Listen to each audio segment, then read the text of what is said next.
The Headless God, Report 1. There is a small island between Hawaii and California. It isn't large, maybe a max of 30 miles long, and aside from woods, a few animals, and an admittedly nice beach, the island isn't different from any other islands in the world. Except, it does have one thing that can't be found anywhere else in the world: the Headless God. This behemoth of a creature, clad in a shredded tunic and carrying a long spear-like weapon, wanders the island. It is aptly named because it is missing its head.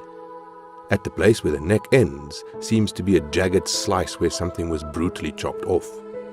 The wound doesn't seem to bother the giant, but it also doesn't stop bleeding golden blood.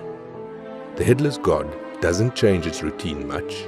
Every day it travels along its island, occasionally napping in rivers or climbing into the small active volcano at the center of the island.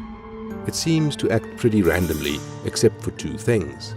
It never drops its weapon, and every day at sunset, it moves to the edge of the island and reaches for the horizon, tracing its hand as if it could capture the sun.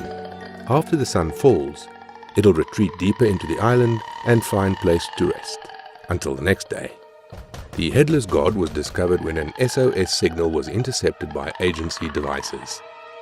It seems a cruise ship had malfunctioned and was forced to make an emergency docking onto the island. Doing so kept the ship from sinking into the ocean due to the damage acquired, but then everything went silent. All attempts to reach anyone from the ship failed, making people worried, and when the rescue boat arrived, it was nighttime and they found only one survivor, a young girl who had dove into the mud and hidden in the tallest tree on the island. When questioned on what happened to the rest of the 100 or so people that were on the cruise ship, the girl with the dead voice told them that they had all been eaten by the giant with no head. She also added that they should leave before the sun rises. Some of the rescue crew took the girl back to the boat, and the rest set off into the island woods, searching for any more survivors. The rescue crew that went into the woods kept radio contact up until the moment the sun rose, and then the screaming started and ended just before noon. Radio silence. One by one, the crew of hardened Navy soldiers were hunted down and killed by something that was on the island. The girl begging those in the water to just take the boat and leave, before it was too late. The captain was a stubborn man, and he wanted to know what was taking out his men. So he armed up the rest of the crew and headed back to the island. He didn't get a chance to land when something massive struck the boat, capsizing the large boat and knocking the crew and the lone survivor into the water. They all made it back to the island, sending out an SOS signal as the boat sunk. The girl was quick to vanish back into the woods, ignoring the calls of the captain to come back. Looking back at the sinking boat, the captain saw a large object fly out of the water, over their heads and back into the woods.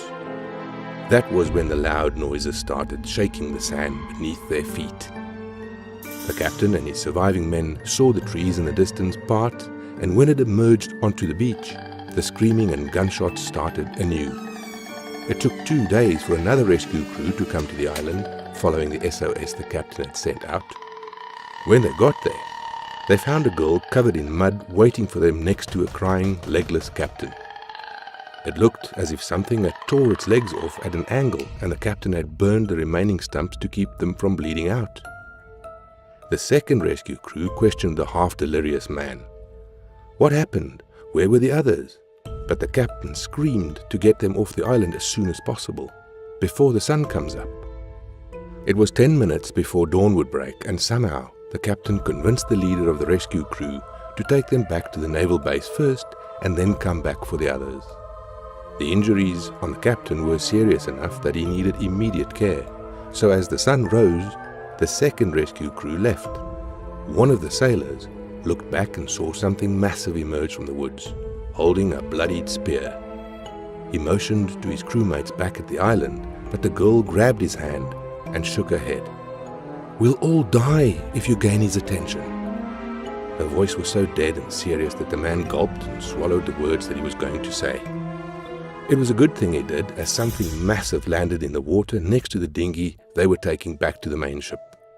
It was a colossal impact, enough that the small boat almost capsized. And that was a miss. Frightening the crew, thinking the water of the shore was infested with mines, made their way back to the ship. They got the captain to the hospital, but his injuries were too severe. He died, begging the doctors to help him to not let the Headless God take him again. It wasn't an easy death. The only other survivor, the little girl, was sent to her surviving relatives. Her father's brother, who had gotten too sick to join on a family vacation. His wife and daughter stayed behind to take care of him while he was sick. People assumed that the shock of the cruise accident made the girl make up stories about the Headless God, as a way to cope with the loss of her mother, father and brothers. But that little girl never ceased in saying that that was the truth, that something hunted the other survivors and she was just lucky. Her story eventually got to the agency, and by the time it did, she was old enough to be recruited. She eventually rose through the ranks and became the 15th Senior Agent California. Agent California did come back to that island again.